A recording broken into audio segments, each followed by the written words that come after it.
Bonjour à tous, j'espère que vous allez tous bien. Hallo alle, ich hoffe, dass es Ihnen allen gut geht. Buongiorno a tutti, spero che stiate tutti bene. Buenas tardes, espero que ustedes estén todos bien. Boa tarde a todos, espero que estejam todos bem. Salvete omnes, spero vos omnes bene valere.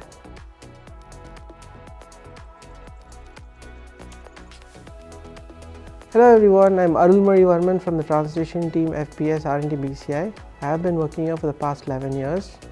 Apart from Tamil and English, I speak French, German, Italian, Spanish, Portuguese and Latin. It all started when I was at 8th standard in school when I was struggling with Tamil as my second language, and there was this teacher I met who invited me, who spurred me on to take on French as my second language, and she guided me all the way through. And her name is Mrs. Antoinette Moses. Later I met another teacher at college who urged me to take German instead of French as my second language in the second semester. And that started my language learning journey. It is very helpful to have what is known as a photographic memory. It's a God-given skill, and in my case I believe that He has endowed me with a skill. When I see a word, I see other similar words of different languages in the same family.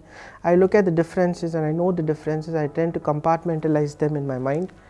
And if I'm going to have any confusions regarding the spellings of the words themselves, I go back to all the materials available to me in my dictionaries, and that is how I don't have trouble getting them mixed up.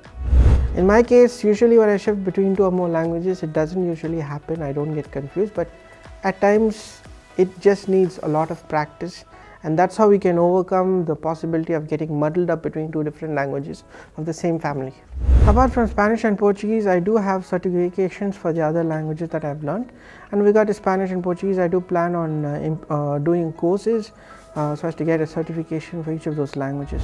And with regard to how I learn or how I am able to find time to learn different languages, I would say that I try to make use of every opportunity that I have while I'm traveling home. In the bus, for example, I just use my cell phone to get information about different languages, and it can be very ad hoc at times. Like when I'm getting ready to go out, suddenly I would feel the urge to pick up my dictionary and then look up a certain word, and then I'll try to look up the same word in the other languages I know. I would say that working at RNTBC has been hugely useful for me as a linguist and as a translator, because here you get to meet up with people from different departments who speak various languages.